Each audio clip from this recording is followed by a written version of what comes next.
Le monde est assailli par la souffrance, la pauvreté et la privation. Il ne tient qu'à nous de faire en sorte que notre monde soit meilleur pour chacun d'entre nous. Né en 1918, le jeune Mandela renonce au trône de sa tribu pour devenir avocat. Très tôt, il s'engage dans l'action politique et militante. Il consacre alors sa vie à la lutte contre l'apartheid, le régime de ségrégation raciale mis en place en 1948. 4 ans plus tôt, Mandela avait rejoint l'ANC, le Congrès national africain. Après la promulgation de l'apartheid, il mène la Defiance Campaign qui prône la désobéissance civile. Mandela est alors l'un des 2 seuls avocats noirs du pays. En 1956, sa résistance est toujours pacifique, mais il est arrêté avec 156 autres personnes et accusé de trahison. Aidés par des fonds internationaux, les accusés sont finalement relâchés puis acquittés. Entre-temps, la campagne de désobéissance se poursuit. En signe de protestation, les Noirs brûlent les laissez-passer qu'ils sont obligés de porter en permanence. Mais en 1960, c'est le tournant avec le massacre de Sharpeville. Lors d'une manifestation d'environ 5000 personnes, la police ouvre le feu sans sommation. Bilan, 69 morts dont 8 femmes et 10 enfants, abattus d'une balle dans le dos alors qu'ils fuyaient les violences.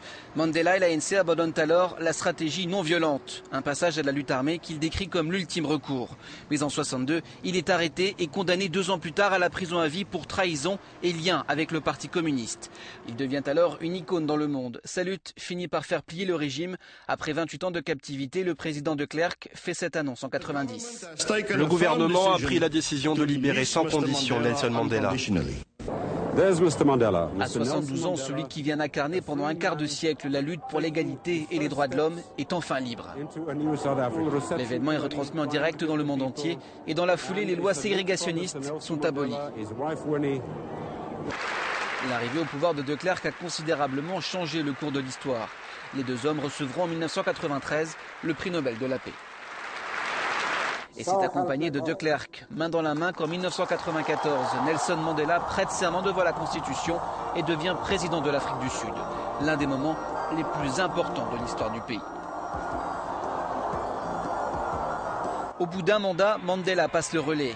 Il soutient Thabo Mbeki, chargé de la reconstruction économique du pays, tandis que Mandela, lui, se consacrait à la réconciliation nationale.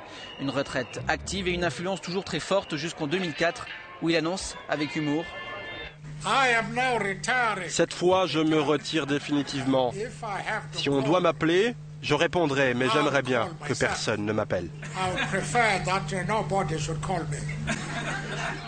Mais une figure comme Mandela ne peut pas s'effacer aussi facilement de la scène. Sa fondation pour l'éducation et la lutte contre le sida, qui lui prendra un fils en 2005, sont financés par une série de concerts. À presque 92 ans, alors que son pays est la première nation africaine hôte de la Coupe du Monde de football, il est frappé par une nouvelle tragédie familiale, la perte de son arrière-petite-fille dans un accident de voiture. Comme un présage à sa disparition et à l'héritage qu'il laissera pour l'humanité, l'ONU a décrété en 2010 l'anniversaire de Nelson Mandela le 18 juillet, jour de Mandela. Affaibli par les ennuis de santé liés à ses 27 années d'incarcération et à des travaux forcés imposés par le régime d'apartheid, Nelson Mandela est hospitalisé à plusieurs reprises.